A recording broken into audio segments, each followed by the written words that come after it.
그럼 구체적으로 납입자본이 어떻게 발생되는지, 그러니까 주식회사가 어떻게 성립되는지 이 내용을 보도록 하겠습니다.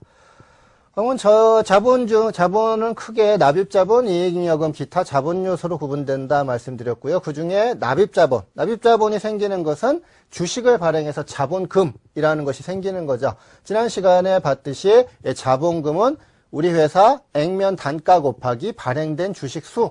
그래서 액면 단가 곱하기 발행된 주식 수 하면 그것이 자본금입니다. 그 자본금.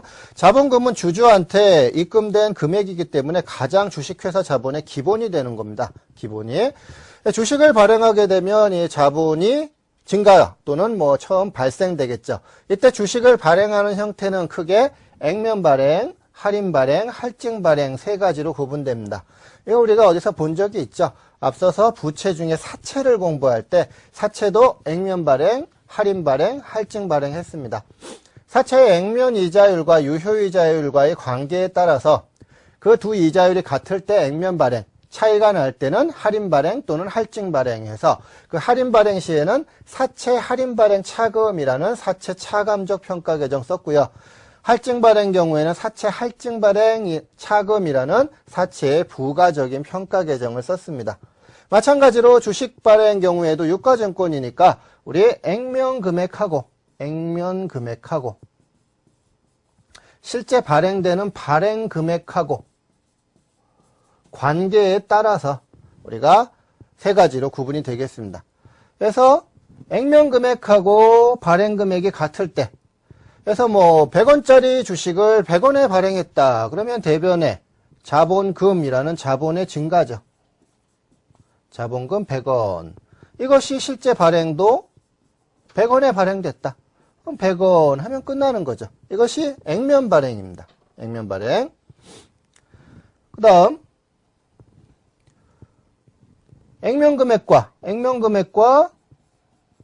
발행 금액이 차이 나는데 액면 금액보다 낮은 금액으로 발행됐다. 액면 금액은 100원인데 이것이 80원에 발행됐다.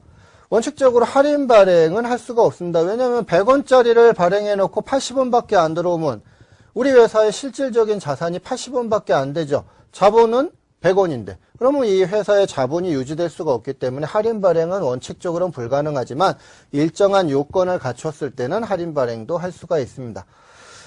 그래서 액면 금액은 100원이다. 그러면 항상 자본금은 액면 금액으로 기록하는 거예요. 그러면 대변의 자본금은 100원 증가하는데 실제 돈은 80원밖에 안 들어왔다. 그럼 20원만큼은 이것을 주식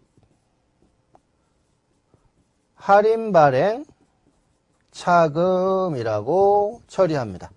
자본거래예요. 이런 것들이 주주와의 거래가 자본거래인데요. 자본거래에서 지금 비용이 발생됐죠. 이것은 수익비용으로 가는 비용이 아니라 이것도 자본입니다. 자본거래에서 발생한 비용은 비용이 아니라 자본이다. 자본. 근데 자본인데 차변에서 발생됐죠. 지난 시간 말씀드렸듯이 자본은 대변에서 증가하고 차변에 감소되죠. 근데 처음 생길 때 차변에 생기니까 이건 자본의 차감 항목입니다.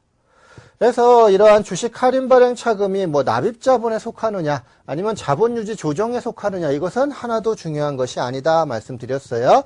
주식 할인 발행 차금은 주식을 액면 금액보다 낮은 금액으로 할인 발행했을 때 그 차액을 주식 할인 발행 차금이라고 하고 주식 할인 발행 차금은 자본의 차감 항목이다. 이것이 중요한 겁니다. 자본의 차감 항목이라는 것. 자본이고 자본의 차감 항목이라는 것. 이것이 중요한 내용이 되겠습니다. 주식 할인 발행 차금은 나중에 뭐 잉여금의 처분으로 처리가 되겠습니다. 주식 할인 발행 차금. 반대로 할증 발행도 있을 수가 있겠죠. 일반적인 경우는 대부분 할증 발행입니다. 그래서 액면은 100원인데 이것을 액면 금액보다 높게 발행했을 때 뭐 우리 회사가 뭐 신기술이 있다. 뭐 나중에 회사가 커나갈 것이다. 이런 때는 뭐 3배수, 5배수 이렇게 발행을 하는 겁니다. 그래서 3배수, 100원짜리를 뭐 300원씩에 발행을 했다. 이런 경우에 자본금은 항상 액면 금액이에요. 그래서 자본금은 100원. 근데 돈은 얼마 들어오냐면 발행 금액은 300원이다. 자본거래에서 수익이 생겼죠. 차익이 생겼죠. 이것도 마찬가지로 수익이 아니라 자본으로 처리한다.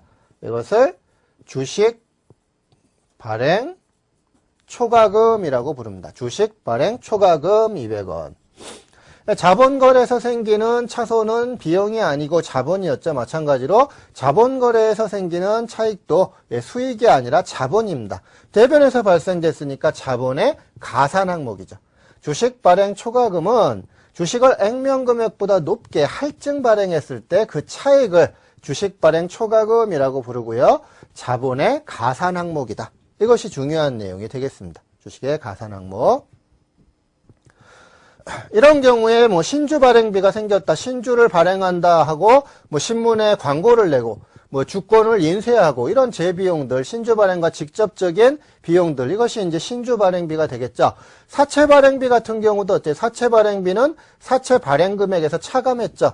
마찬가지로 신주 발행비도 그 주식 발행 금액에서 차감합니다. 그래서 지금 100원짜리를 300원에 발행하고 주식 발행비가 40원 발생됐다. 대변에 현금 40원이 나갔어요. 그럼 이걸 별도의 비용으로 처리하는 것이 아니라 그만큼 주식 발행 금액이 낮아졌다. 그래서 주식 발행 초과금에서 그만큼 감소를 시켜줘서 회계 처리를 해야 되는 겁니다. 그래서 신주 발행비는 주식의 발행 금액에서 차감합니다. 그래서 주식 발행 초과금이 있다면 주식 발행 초과금에서 그만큼 차감을 해야 되겠고요. 주식 할인 발행 차금이 있다면 그만큼 주식 할인 발행 차금이 늘어나겠죠.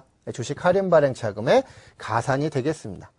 지금처럼 원래 주식을 발행하면 돈이 들어와야죠. 이게 유상증자입니다. 유상증자인 동시에 이제 금전 출자인데요. 금전 출자. 금전 이외에 부동산 같은 걸로 출자를 할 수도 있어요. 뭐 토지 같은 걸로 출자를 할 수도 있습니다. 이것도 일정한 요건이 있어야 되는데 이러한 것들을 현물 출자라고 부릅니다. 그래서 뭐 돈이 300원 들어왔으면 300원이 주식 발행 금액인데 뭐 토지를 대신 출자했다. 이런 때에는 우리가 이 토지를 평가해야 되겠죠. 뒤에 이제 유형자산 편에서, 앞에 유형자산 편에서 잠깐 봤듯이 우리가 이 현물 출자 시에 이 유형자산의 취득 원가는 우리가 교부한 주식의 공정가치하고 취득한 유형자산의 공정가치 둘 중에 명확한 것으로 합니다. 그래서 이게 뭐, 예를 들어, 뭐, 발행의 주식의 공정가치, 그 다음에 토지의 공정가치 둘 중에 명확한 것이 400원이다. 그러면 400원이 공정가치가 되는 거죠. 이 토지의 유형자산의 취득원가가 되는 거고요. 400원에서 뭐 주식 발행비 40원 뺐다 그러면 360원이 발행금액이 되는 겁니다. 그래서 260원이 주식 발행 초과금이 되겠죠. 그래서 현물 출자 시에 우리가 주식의 발행 회계 처리고요. 일단 발생된 자본금은 증가할 수도 있고 감소할 수도 있습니다. 그래서 자본금이